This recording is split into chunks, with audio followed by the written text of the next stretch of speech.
Hello বন্ধুরা, আশা করি তোমরা সকলে ভালো আছো, সুস্থ আছো। চলো আজকে তোমাদের আমি 138 নম্বর পেজটায় যে অঙ্কগুলো আছে সেগুলো করাবো। আমার ভিডিও যদি ভালো লেগে থাকে তাহলে একটা লাইক করো আর পেজটাকে ফলো করে দিই। কী আছে চলো দেখি। বোতলের জলতল মাপি। এই যে দেখো ছবিটা দেখে বুঝতে পারছি জলের তল মাপছে, মানে কীভাবে মাপছে, মানে কে কতটা জল খেয়েছে, কার যতটা জল খেয়েছে, মানে যে কতটা কম জল খেয়েছে বা কতটা বেশি জল খেয়েছে। দেখো বেশি জল খেয়েছে বলে জল তলটা কমে গেছে, কম জল খেয়েছি বলে জলের তলটা কিন্তু কমেনি। ঠিক আছে, ঠিক ছবিটা দেখে বুঝতে পারছো তো। কী আছে, আজ আমি ও আজিজ একই মাপের বোতলে পুরো বোতল ভর্তি করে খাবারের জল নিয়ে স্কুলে এসেছি। টিফিনের সময় জল খাওয়ার বোতলে জলের তল কিছুটা নিচে নেমে গেছে। স্কেল দিয়ে মেপে দেখি কার জল বেশি নিচে নেমেছে। আমি বড় স্কেল দিয়ে মেপে দেখলাম আমার বোতলে জলের তলের উচ্চতা 16 সেন্টিমিটার ও 6 মিলিমিটার, কিন্তু আজিজের বোতলে জলের তলের উচ্চতা হচ্ছে 10 সেন্টিমিটার 8 মিলিমিটার। তাহলে কার জলের তল কতটা বেশি উঁচু দেখি। দেখো এখানে আছে, দেখো 16 সেন্টিমিটার করেছে, 16 সেন্টিমিটার ছিল তো, 16 সেন্টিমিটার আর 6 মিলিমিটার।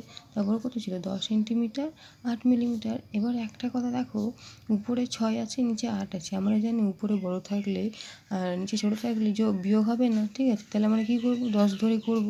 কিন্তু আমরা সেই 10 ধরবো কী করে, এখানে দেখো 16 সেন্টিমিটার, আমরা জানি 1 সেন্টিমিটার সমান হচ্ছে 10 মিলিমিটার। ঠিক আছে, তাহলে আমরা যদি 1 সেন্টিমিটার নিই ধার, তাহলে 1 সেন্টিমিটারটাকে আগে মিলিমিটার কনভার্ট করতে হবে।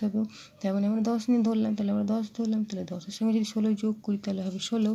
তাহলে 16 থেকে 8 বিয়োগ করলে কত হবে, 8। আর এখানে দেখো যেহেতু এখানে 16 সেন্টিমিটার ছিল, যেহেতু আমরা 1 সেন্টিমিটার ধার নিয়েছি, তাহলে হবে 15 সেন্টিমিটার। তাহলে 10 থেকে যদি 15 বিয়োগ করি তাহলে হবে 5 সেন্টিমিটার আর 8 মিলিমিটার। আশা করি বুঝতে পারলাম।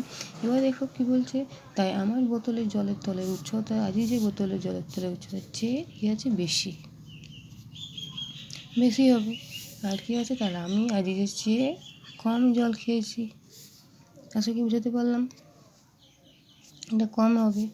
তাহলে এবার দেখো কী আছে, স্কুল ছুটির পরে আমি ও আজিজ একসঙ্গে বাড়ি যাব। আমাদের বাড়ি একই রাস্তার উপর। আজিজের বাড়ি আমার বাড়ি থেকে প্রায় 1 কিলোমিটার ও 280 মিটার দূরে, কিন্তু আজিজের বাড়ি স্কুল থেকে প্রায় 2 কিলোমিটার ও 120 মিটার দূরে।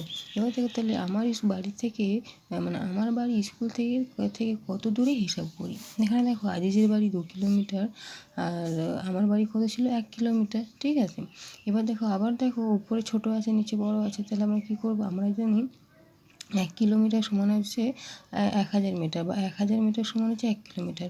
তাহলে আমরা কী করবো, এই যে 2 কিলোমিটার আছে সেখান থেকে ধার নেবো, তাহলে এই 1000কে 120 দিয়ে যোগ করবো। তাহলে যোগ করে এবার দেখো বিয়োগ করতে সুবিধা হবে। তাহলে 280 আর 1000 120কে বিয়োগ করলে হয় দেখো 840। ঠিক আছে, আর এই 1 আর 1 বিয়োগ করলে তো শূন্য হয়, তাহলে এটা শূন্য হবে। তো আমি বইয়ের মধ্যে লিখে দিলাম, পরীক্ষা হলে তোমরা শুধু যদি মানে লিখবে শুধু 840 মিটারই লিখবে। আমার বাড়ি থেকে স্কুল 0 কিলোমিটার 840 মিটার দূরে। আশা করি বোঝাতে পারলাম। যদি ভিডিও ভালো লেগে থাকে তাহলে পেজটাকে ফলো করে দিও।